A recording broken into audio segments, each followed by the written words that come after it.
R3069, striving lowly. No soldier on service entangleth himself in the affairs of this life, that he may please him who enrolled him as a soldier. And also, if a man contend in the games, he is not crowned, except he have contended lawfully. Know ye not that they who run in a race all run, but one receiveth the prize? So run that ye may obtain. And every man that striveth for the mastery is temperate in all things. Now they do it to obtain a corruptible crown, but we an incorruptible crown. I, therefore, so run, not as uncertainly. So fight I, not as one beateth the air, but I keep my body under and bring it into subjection, lest that by any means, when I have preached to others, I myself should be a castaway. 2 Timothy 2:4, 5, 1 Corinthians 9:24-27. These earnest exhortations of the faithful apostle to the Gentiles were most clearly illustrated in his noble course of life. He shunned no danger, shrank from no labor or reproach or privation, and bravely and cheerfully endured hardness and suffered the loss of all things temporal, that he might win Christ and be approved of him. As we look upon such a course and consider the fortitude and the strength of character necessary so to run, we may well conclude that, except we be similarly supplied with the help of divine grace, we shall not be able to persevere to the end. Paul sped along in that race, not in his own strength, but in the strength which God supplied. And the promise of such aid is none the less ours than it was his. The divine grace is imparted to us through the exceeding great and precious promises of God, inspiring us with new and glorious hopes beyond the wreck and ruin of the present order of things. Permitting our minds to dwell upon these, we see, in the now rapidly approaching dawn of the day of Christ, a new heavens and a new earth. And by faith we sit together with Christ in the heavenly places of glory and honor, and together with him are crowned with immortality.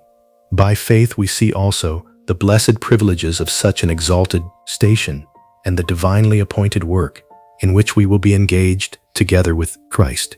A weary, groaning creation awaits our ministry of power, and in the proportion that we partake of the loving, pitiful spirit of our Master, will we be able to appreciate such a privilege. If we are cold and selfish and untouched with the feeling of earth's infirmities, if the woes of our fellow men awaken in us no feelings of sympathy and of desire to help, we can have no appreciation of the prize of our high calling. But if, on the contrary, we love our fellow men as God and Christ loved them, if we pity their weakness and remember the hereditary cause, we will lay not all their sins and shortcomings to their personal charge. We will be anxious to clear their minds from the mists of ignorance and superstition and the bias of prejudices, and to help them to more rational modes of thought and action, and to better ideas of life and its relationships and responsibilities. We will seek to gather out of their pathway all the stumbling stones whereby so many are now precipitated into a course of vice, and to cast up a highway of holiness upon which no lion of intemperance or other evil thing may be found. We will be ready to declare to them all the everlasting gospel of salvation, and to open their deaf ears to hear and their blind eyes to see the salvation of God. If such are our sympathies toward the world of sinners which God so loved, then we are able to appreciate, to some extent, the privileges of our high calling, when, as joint heirs with Christ in his kingdom and power, we shall be able to put into actual execution all our benevolent desires for the uplifting and healing of our sin-sick world. Any who have ever experienced the joy of converting even one sinner from the error of his ways, or of establishing the feet of one of Christ's little ones, may have some idea of the joy that will attend the ministry of the saints when they are fully endued with divine power for the great work of their millennial reign. For they will not be hampered as now, but every effort put forth will be a success. The privilege of such a blessed work, even aside from the precious thought of association with Christ and of our blessed relationship to the Father, is a wonderful inspiration to every benevolent heart which, even now, would fain take upon itself the burdens which it sees oppressing others whom they love and pity. But though inspired with such a hope of benevolent service for the whole world in God's appointed time, and of blessed association with Christ in it, we must remember that we have yet to strive for the prize of our high calling. And not only so, but we must strive lawfully. We must run our race, not only with diligence, energy, patience, and perseverance, but we must run according to the prescribed rules, as otherwise our labor will be in vain. First of all, we must enter into this course by the strait gate, by a full consecration of our all to the Lord, after exercising faith in the precious blood of Christ as our ransom price. If we do not enter by this door, we are not counted in the race for the prize, no matter how zealously we run. This is the first rule for those who would so run as to obtain. Enter ye at the strait gate, because strait is the gate, and narrow is the way that leadeth unto life, and few there be that find it. Having so entered, the apostle now urges that we be filled with the Spirit of Christ, that we may not be led by the desires of the flesh, away from God and from the course which he has marked out. Then the body, the human nature, must be kept under the control of the new mind, the Spirit of Christ in us. Its ambitions and hopes and desires must be kept down, and the only way to do this is to keep filled with the Spirit. Walk in the Spirit, and ye shall not fulfill the desires of the flesh. Galatians 5:16.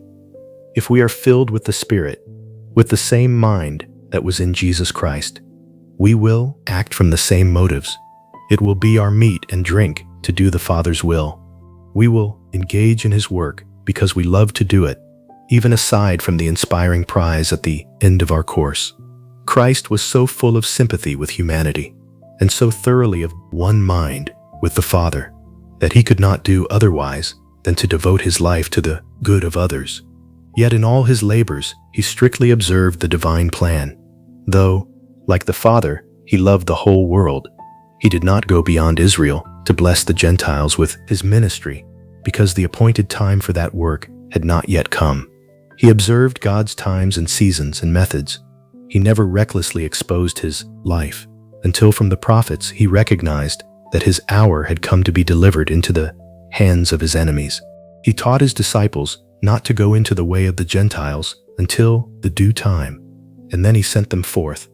He did not make long prayers on the street corners to be heard of men, nor exhort the multitude with noisy harangue. As the prophet indicated, he did not lift up his voice, nor cry aloud in the streets. Isaiah 42:2. He chose God's methods, which are rational and wise, and which are effective in selecting out from among men the class which he desires to be heirs of the promised kingdom. Let those who would so run as to obtain the prize mark these footprints of the Master and be filled more and more with his Spirit. If so filled with the same mind that was in Christ Jesus, we, like him, will desire to be as free as possible from entangling earthly affairs, and to have our time as free as possible for the Lord's service, and then to devote all energy, ability, and effort to that service. To have the mind of Christ is indeed the one requirement of lawful striving, a mind which humbly and faithfully submits itself to the will of God, as expressed in his great plan of the ages, and which devotes all energy to the accomplishment of his will because of an intelligent appreciation of the ends he has in view.